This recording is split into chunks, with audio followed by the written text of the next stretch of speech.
Hello, everyone. For those of you who don't know me, my name is Truth Renaissance, and yes, Truth Renaissance is my legal name. I am a Canadian senior. I have no political affiliations nor religious affiliations. Everything I will be sharing is based on my own opinions, based on experiences, observation, critical thinking, common sense, with a splash of instinctive gut reactions. And yes, I am reading from a bit of a script because I am a senior and I want to make sure I don't miss any of the points.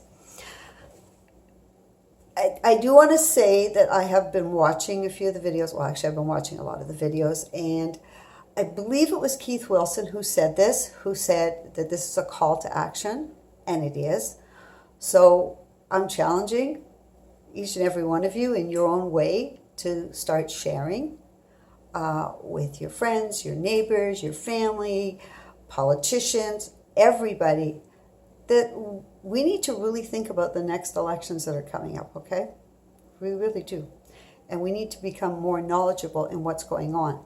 And that's what I'm going to try to do here, is share what I find. And I will be providing little sound bites of it because there's a lot to sift through. There's a lot to unpack. And but I will also provide links to whatever I'm going to share so that you don't think I've taken something out of context, that you can actually see the whole thing. But some of these videos are like 2 hours long, and I see certain things that really resonate with me. So what I am going to say is this, is for now, just to introduce who I am. And I would say that most people absolutely do want to be part of something bigger than themselves. It's human nature. And that's why we have the terms tribal herd mentality, because it's basic human nature. And people who think differently than you, well, sometimes they want to accuse you of living in an echo chamber and that, you suffer from confirmation bias. Well, duh, don't we all? Don't we all? It's not a reason to dismiss somebody's opinion or their feelings just because they're looking for somebody that agrees with them. However, there are some of us who search for the truth. And searching for the truth opens you up to being challenged and attacked. And then there's other people, the less open people that don't like being challenged. And when they are challenged, they start to experience cognitive dissonance. And it's a very uncomfortable feeling, which most people work very, very hard to avoid.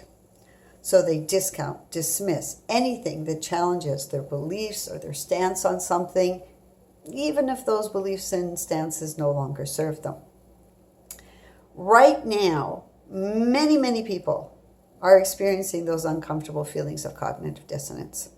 Some of them have actually been for a while because their instincts were telling them one thing and other things were telling them something else. They believed what the government, health officials, and mainstream media were telling them. Some still do. The government, the health officials, and mainstream media used our natural desire to be part of something larger than ourselves, to protect the people in our lives or our tribe, and to dismiss, shun, ostracize, and vilify anyone and everyone who dared to question their authority. And now the truth is starting to come out. A little bit. And it's unbearable for some people to acknowledge. It's not that they were actually wrong. They were basing their opinion, their belief, their decisions based on who they thought were the experts telling them what to do. But now we're at a crossroads. Do we take the path of what appears to be the least resistance and just continue to follow, say, yeah, I don't have time, Well, is it really that you don't have time, or you just want to be distracted so you don't have to be part of the decision making?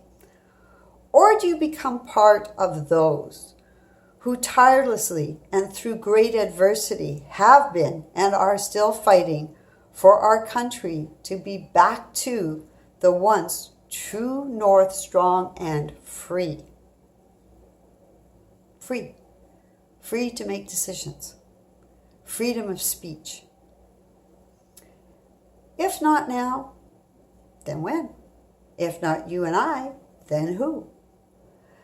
So I invite you to join me on my journey of uncovering the truths as I see them. Then it's up to you to make a decision based on not just what I say, not just what I share, but go looking for information.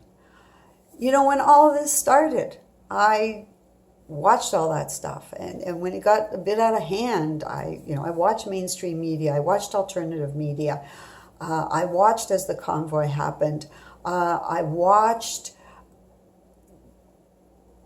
unscripted and in real life, at the moment, things that were happening on the ground in Ottawa and across the country.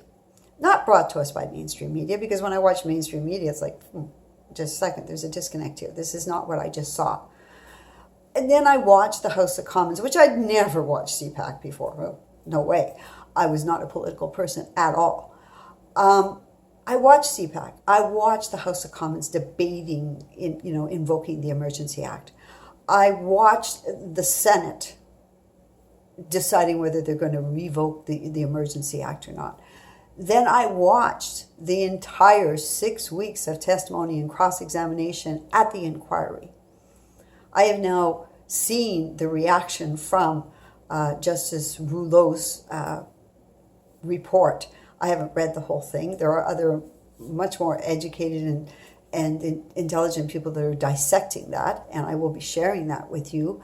Again, I'll be taking little sound bites out of it and sharing that, and then you make your own determination. There's other reports out there too that I will be sharing. So join me on my journey, or not. The choice is yours, because right now we all still have a choice as to where we get our information from, and who we listen to, and what our decision is, how we decide how we're going to vote in the next elections. Thank you for your time.